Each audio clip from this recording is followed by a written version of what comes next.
My brother tried to take a place in my company, with Mom saying, "He's a natural leader, unlike you." I taught them a lesson that would stay with them forever. You ever grow up in a family where you felt like you were just some extra standing in the background of your own childhood? That was exactly me. If our family had been a blockbuster movie, my brother Derek would have been the one with the explosions, the slow-motion walk, the dramatic spotlight, and his own personal soundtrack, while I was more like the unseen guy holding the boom mic, expected to stay steady, stay quiet, and make sure I never wandered into the shot. Derek was the golden boy. That's what people called him, like it was his official title.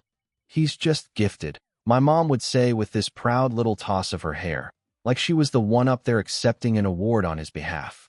"He's got that leadership spark. Not like you. Now move." That kind of comment cuts a little deeper when you're 11 years old and all you wanted was someone to clap for your third-place science fair ribbon. I was the quiet one, the watcher, the guy who fixed the busted TV remote or got the printer working when the family computer threw a fit, the uncredited tech support at every holiday dinner. When the Wi-Fi crashed, it was me crawling behind the dusty router, not the natural. When Derek got a C in gym, well, that was on the teacher for not recognizing his potential. But if I pulled an A in calculus, it was met with a shrug and a muttered, "Maybe try harder next time." It wasn't like I hated him, at least not at the start. Derek was charming, I'll give him that.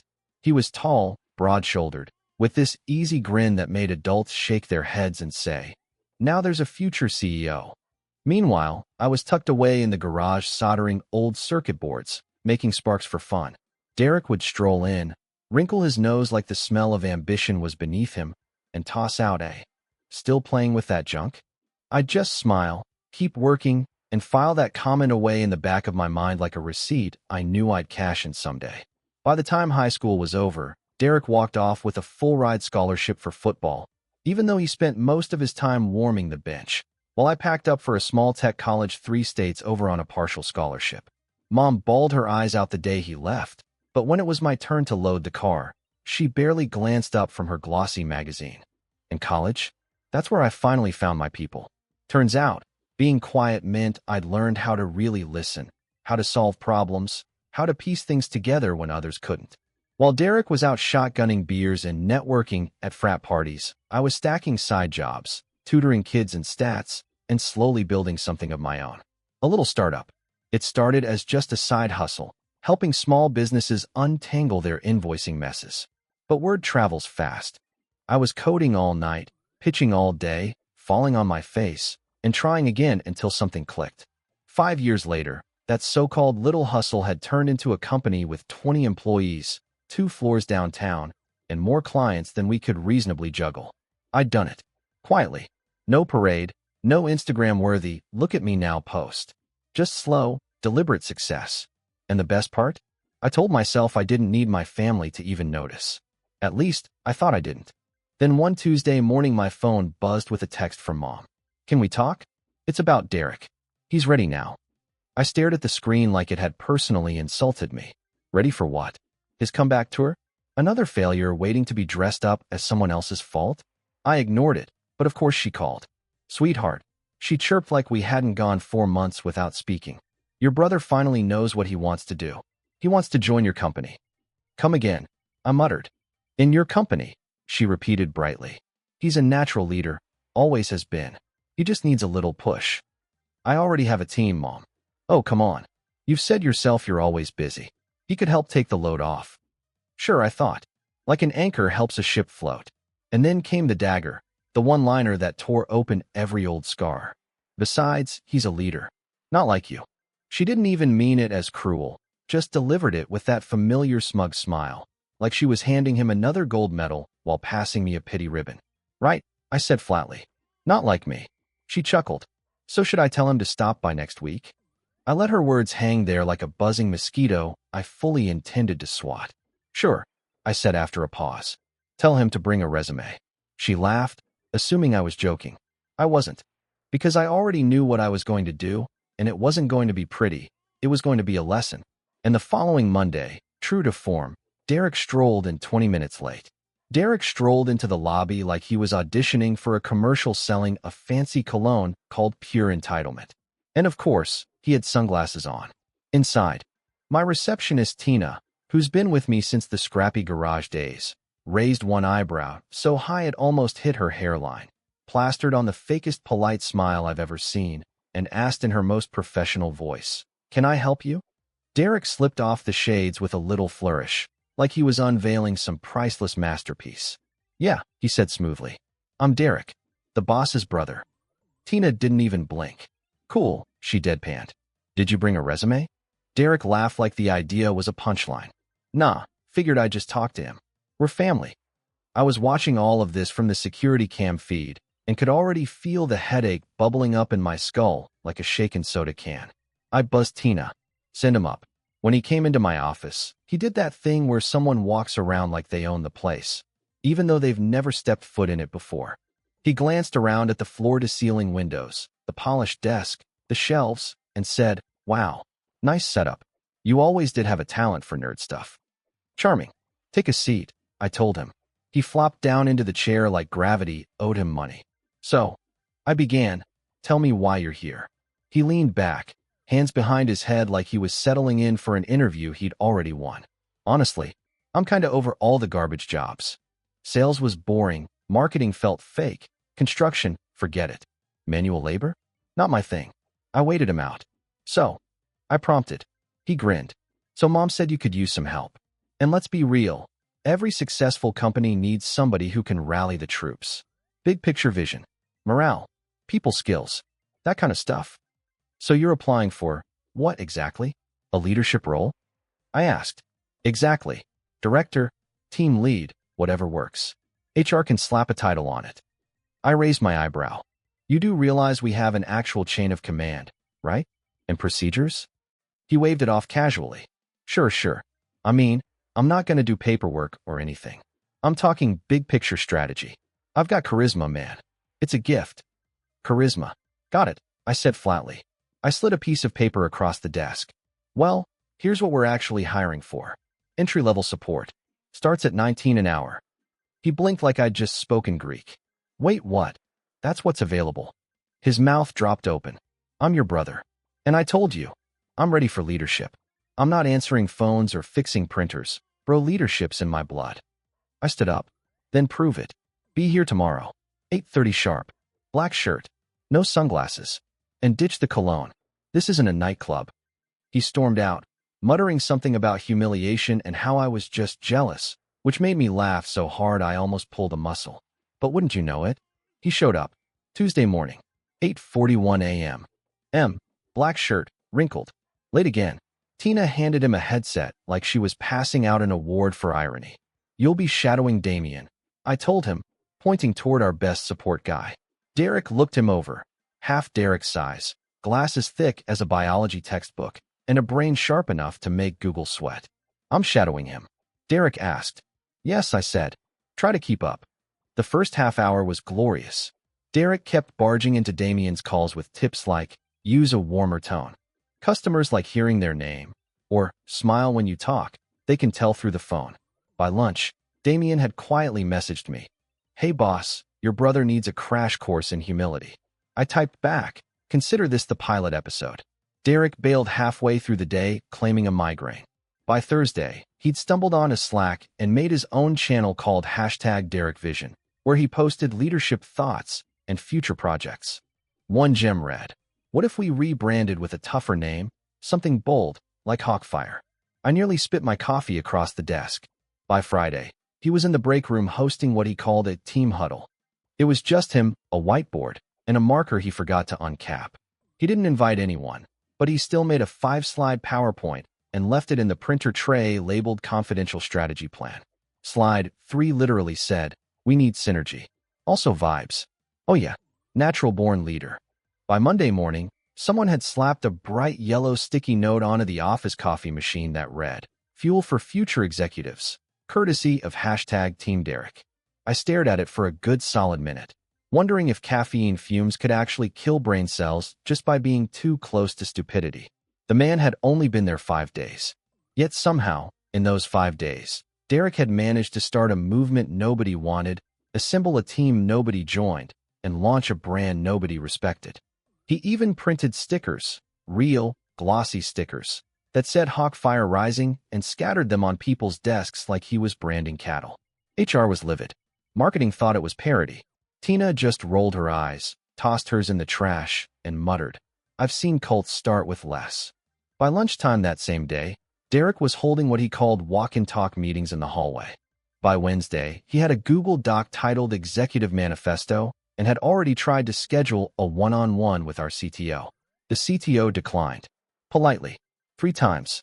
The real breaking point came when he announced Casual Fridays, except he did it on a Wednesday, while strutting through the office in a Hawaiian shirt, flip-flops, and aviator sunglasses.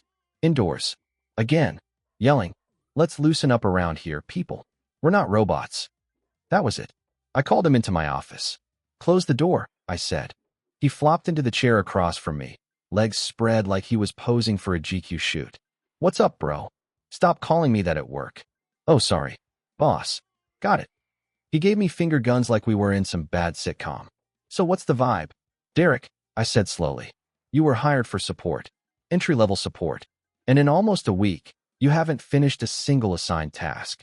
Instead, you've launched 2 rogue projects, disrupted 3 different departments, and created your own hashtag. What exactly is your plan here?" He leaned back with that smirk. "I'm shaking things up. That's what a good leader does. Disrupt the system, break the mold." I blinked. "You're not leading anything. That's just because you're intimidated," he shot back. "You've always been the safe one. I'm the visionary, the big picture guy." I inhaled slowly through my nose, trying not to snap, when there was a knock at the door. "Come in," I said, and in walked Mom, in a full-on pantsuit, carrying printed documents like she was about to negotiate a corporate merger. "Hi, sweetheart," she said to me, though her eyes were locked on Derek like he was the only person in the room. "I'm just here to make sure my son is being treated fairly." "Which one?" I asked. She waved the question away like it didn't matter. "Derek tells me he's being micromanaged." "He's being managed," I corrected, "because he refuses to follow even basic protocol." "He's not a protocol kind of person," she said with a smile. "He's a leader. Some people lead, some people follow."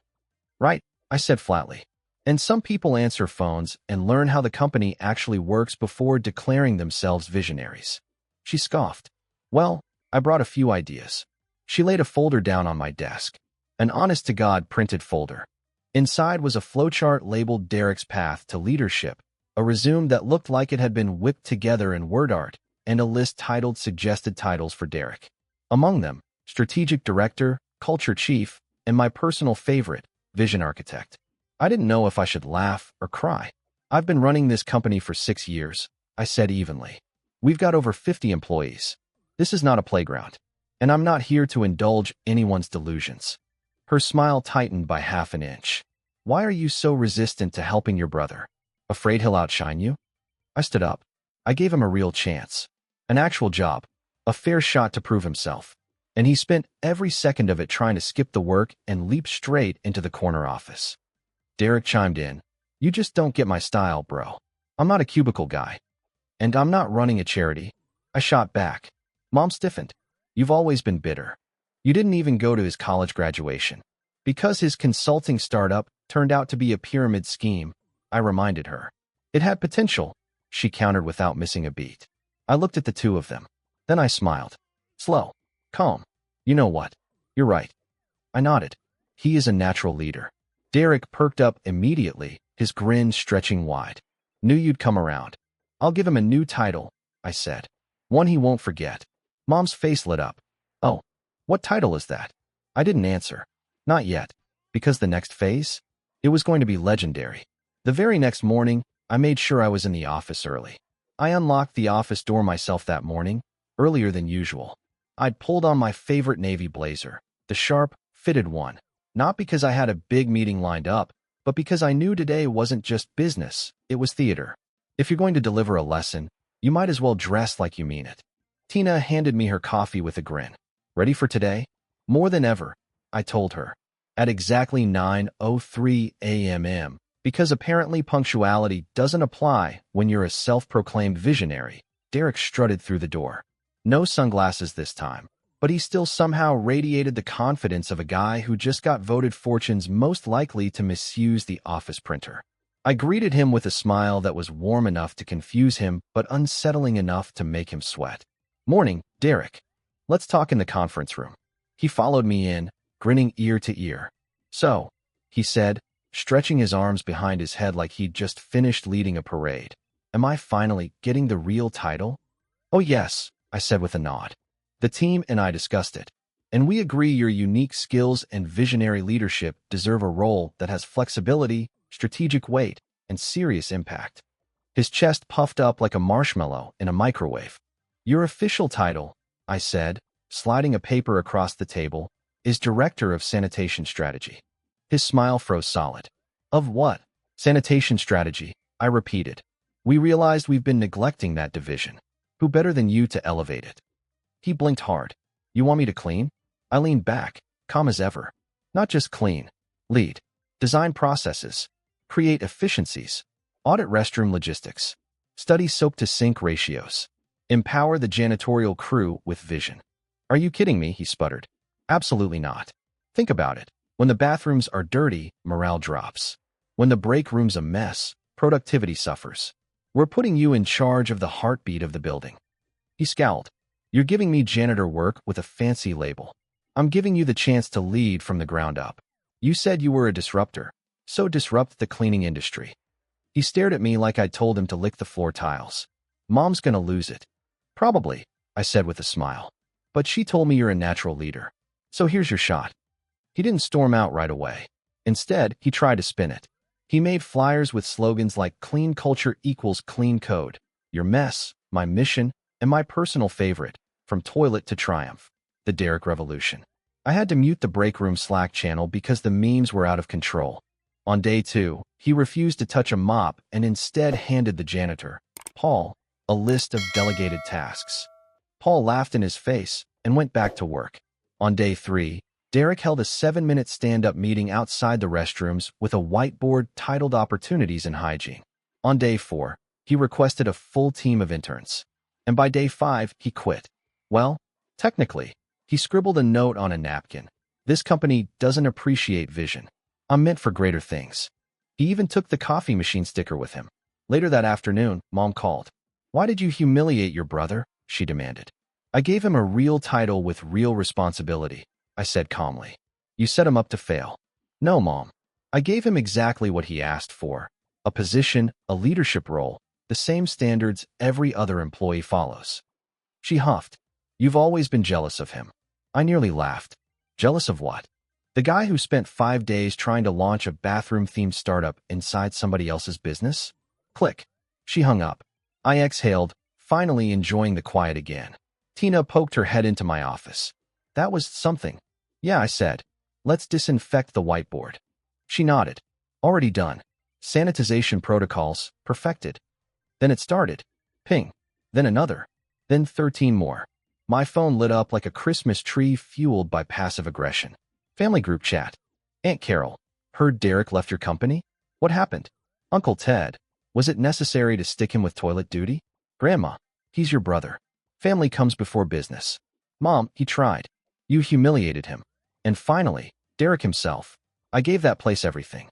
Some people just can't handle a real leader. I didn't reply to Derek's little napkin manifesto. Instead, I snapped a picture of it and quietly forwarded it to Tina with the subject line, "Archival Comedy." Honestly, I wasn't shocked when Mom started rallying the family troops. What did surprise me, though, was how many of them didn't actually fall for it. Cousin Maddie, the lawyer, fired back in the group chat. "Isn't sanitation management a real job? Didn't he say he wanted to be a ground-up visionary?" Uncle Rob, the only relative who ever asked about my business, chimed in. "Real leadership means doing the work no one else wants." He lasted 5 days. By the next day, Derek had removed himself from the chat. Drama score, 1 bruised ego, self-inflicted. But Mom wasn't done. Of course not. She showed up. In person. At my office.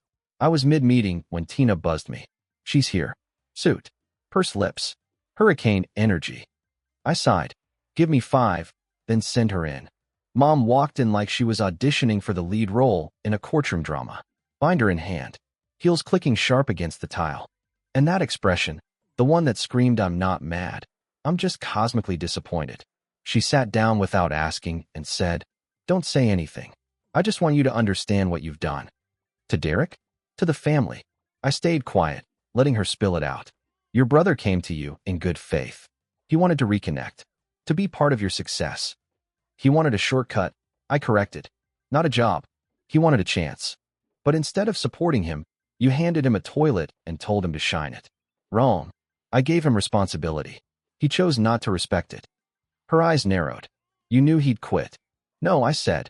I hoped he'd learn. Maybe for once, I hoped he'd stick something out. She flinched, just a tiny twitch, but I noticed. You don't understand, she whispered. Derek has always needed more. More care? More understanding? I tilted my head. More excuses? Her gaze snapped up. I went on. I started a business from scratch, Mom. You never once asked me how I did it, or if I needed help. But Derek starts a Slack channel, and suddenly he's Steve Jobs? That's not fair, she snapped. No. What's not fair is how I built something out of nothing while you stood back waiting for Derek to be handed the finished product. The room went dead quiet. Then she said it, the line she'd been saving for years, the one meant to cut bone deep. You were always just safe. Predictable. Derek had spark. And there it was. The truth. Finally. I stood up, calm and steady. You're right. I am predictable. I looked her square in the eye. You know what else is predictable? My payroll. My client retention. My revenue projections. Stability is predictable. Success is predictable. And I'm okay with that. I moved to the door and opened it. I've built something stable. Something real. If that's boring to you, then fine. But I'm not ashamed of it. She didn't move at first, but eventually she gathered her binder, stood, and walked toward the threshold. She turned back, eyes sharp. You'll regret this one day. No, I said softly. I'll remember it. She left. That night, I ordered Thai takeout, sat on my balcony, and watched the city lights flicker like a quiet round of applause. For the first time in years, I felt weightless. Not smug, not victorious, just undeniably at peace. About 3 weeks after the Office saga, I got a text from Derek. No greeting, just a link. YouTube.com/Derek Leeds. Against my better judgment, I clicked. The video opened with stock royalty music, a shaky drone shot of a random parking lot, and Derek walking toward the camera in slow motion, wearing a suit, sunglasses, and holding a whiteboard. The title? Why Your Boss Fears You. Unleashing the Alpha Within. I nearly spit coffee across the table. For the next 7 minutes, Derek monologued in empty conference rooms, half-lit coffee shops, and, no joke, in front of a bathroom mirror I recognized from our old office building. He'd broken the thing into segments. Think like a lion. Destroy beta energy. How I built, then walked away from corporate culture. Built, walked away from. I didn't know whether to laugh or call OSHA. The comments section was chaos. Half bots, half confused ex-classmates. Tina messaged me. Your brother's video has 92 views. I think 87 of them are from our break room. Over the next few weeks, Derek went full-on influencer mode. Derek went full-on with it. He launched an Instagram account where he posted so-called CEO mindset quotes, except they were slapped over stock photos of raw steaks. Then he started advertising himself as an executive coach and business mentor, even though he didn't have clients, just a sad little calendar with nothing but tentative placeholders. And then came the piece de resistance. He blasted a mass email to my entire company. Not BCC'd. CC'd. Subject line, open collaboration opportunity. He introduced himself as former strategic director and went on to offer limited one-on-one mentorship in leadership, branding, and personal excellence. I was about 2 seconds away from blocking his entire IP range, but then Paul, the janitor, bless him, hit reply all with, I'm offering a mop and some reality. Book a call with Gravity. The office practically exploded with laughter. By the end of the month, Derek's coaching empire had fizzled. His website went dark, his social media went silent, and the grand brand collapsed like a folding chair. Then one morning, my phone rang. Mom again. Sweetheart, she said in that sugar-coated, guilt-laced voice she pulled out for special occasions. Derek's just going through a rough patch. I'm not surprised, I told her. He's trying to grow, but he needs help. Doesn't he teach that in his videos? I asked. Dead silence. Then she admitted. He applied for a bank loan. Got denied. His rent's late. I thought maybe you had something for him. I leaned back in my chair. You're asking me to give him another job? No, she said quickly. Not like last time. Just something respectable. Something to hold him over. Maybe consulting. Does he even know you're calling? Of course not, she replied. I told her I'd think about it. I didn't. Instead, I waited. And sure enough, for days later Derek called me himself. Hey, bro, he said, awkward like he hadn't rehearsed. Long time, huh? Very long, I said. He launched into this ramble about reflecting, about leadership, humility, synergy, blah, blah, blah. I let him go on for a full minute before cutting in. What do you want, Derek? He exhaled. A second chance. Not with sanitation. Something that fits me better. And what would that be? I asked. Something flexible. Maybe public-facing. A role where I can use my charisma. I smiled slowly. You still think this is about charisma? Well, yeah, he said, confused. I'm good with people. No, I said calmly. You're good with attention. But leadership? That's earned. Not handed out like stickers. He was quiet for once. Then, so is that a no? I let the silence hang. Not a no, I finally said. But it'll be under my terms. And this time, you're going to learn the hard way. He didn't know what I meant yet. But he would. Soon. When Derek showed up for his so-called second chance, it was pouring rain outside, fittingly dramatic. He came into the lobby damp, underdressed, shaking his wet hair like a golden retriever, still carrying that misplaced confidence. Round two, huh? He grinned, like we were filming an unwanted sequel. Tina didn't even glance up from her keyboard. You'll need to sign the probationary employment contract. Your badge is with security. He blinked. Probationary? She slid the packet across the desk. Title, Junior Admin Assistant. Temporary. Duration, 30-day evaluation. Responsibilities, errands, documentation, equipment returns, QA log management, task reporting. Position subject to weekly review. Supervisor me. He flipped through it like the words might magically rearrange into a modeling contract. Wait, this is like office grunt work. Correct, Tina said cheerfully.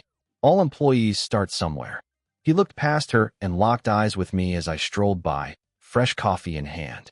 You said you'd give me a second chance. I am, I replied evenly. But this time, you'll earn whatever comes next. He hesitated, glanced around like someone might swoop in to rescue him. Nobody did. So he signed. Reluctantly. That first week, it was delicious. Quietly, professionally, karmically delicious. He learned fast that the words errand and admin weren't filler. They were the job. He made 3 separate trips across town to return tech equipment and still managed to forget the labels each time. He spent an entire afternoon trying to reassemble an office chair, only to realize he'd attached the seat backwards. Derek once delivered the CEO's lunch to the wrong floor and then tried to cover it up by claiming the receptionist ate it. The problem? The CEO was vegan, and the lunch was a pulled pork sandwich. Every Friday, we sat down for his review. He'd sit across from me, clearly rehearsing words like initiative and learning curve, trying to spin disasters into teachable moments. By the end of the second week, the shine had worn off him. The flashy suits were replaced with plain button-downs. The sunglasses were gone. The finger guns disappeared. And he stopped calling me bro. By the third week, he started asking real questions. Actual, thoughtful ones. Not about optics or personal branding, but about why our systems work the way they did. One morning, he showed up early and helped Tina untangle a printer jam, without anyone asking him to. I overheard her murmur, "Not bad." And Derek lit up like he'd just been awarded a Nobel Prize. Don't get me wrong, he still messed up plenty. That same week, he spilled coffee on a signed invoice and tried to dry it under the bathroom hand dryer until it curled into a coffee-stained origami nightmare. He misfiled shipping reports, confused a quarterly strategy meeting with a client call, and once asked if back end was a body part. But something had shifted. By week 4, he wasn't just showing up, he was trying. He stayed late one night to fix a spreadsheet error he'd caused. He apologized to the tech support team for botching a password reset. And when Tina was buried under paperwork, he offered to help alphabetize vendor files. No cameras, no hashtags, just work. On the day of his final review, he knocked gently before entering my office. No flair, no pitch, no folder full of branding nonsense. I get it now, he said quietly. I looked up. Get what? Why people follow you. Why this place works. It's not because you bark orders or flood Slack with buzzwords. It's because you built something that runs without all the noise. I didn't say anything. I just let him keep talking. He sat down and continued. I used to think leadership was all about visibility, being the face, being seen. But really, it's doing the boring stuff that keeps everyone else afloat. I raised an eyebrow. Not as glamorous as you imagined. Huh? He cracked a weak smile. Not even close. But it's a lot more real. We sat in silence, not the awkward kind, just quiet that felt earned. I still want to lead someday, he admitted. But now I know why I haven't earned it yet. I nodded. You've made progress. I'll give you that. He stood, paused at the door, and glanced back. One more thing. That whole director of sanitation strategy thing. That was a joke, right? I smirked. Part joke, part test, part overdue lesson. He gave a slow nod, then walked out. And for the first time, I didn't see a walking LinkedIn cliché. I saw a guy who had finally tasted humility. Every summer we host a staff appreciation party. No forced karaoke, no corporate icebreakers.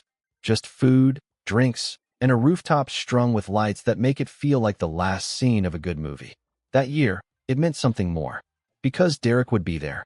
Not as the guest of honor. Not as the punchline. Just one of us. The week before the event, he came to me with an idea. Could I say something? Like a speech? I asked. Not a speech, he said quickly. Just a thank you. Maybe even a bit of an apology. I studied him. He didn't look rehearsed. Didn't even fidget. You've got 3 minutes, I told him. The night arrived. Tina handled the catering. Paul raised a toast that was half jokes and half union propaganda, and everyone laughed. The sunset caught the skyline just right. Then Derek stepped forward. He tapped his glass, cleared his throat, and spoke. I used to think being a leader meant people had to see you, hear you, follow your every word. I thought confidence was enough.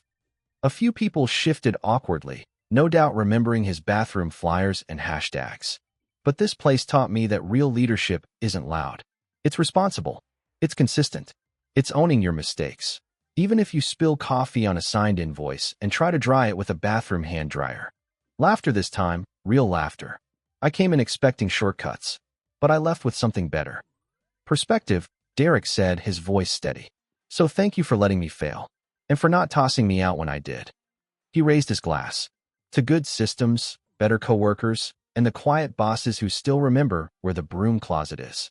Everyone clinked their glasses, laughter warm, and for the first time he didn't stumble, didn't overreach. He just landed it.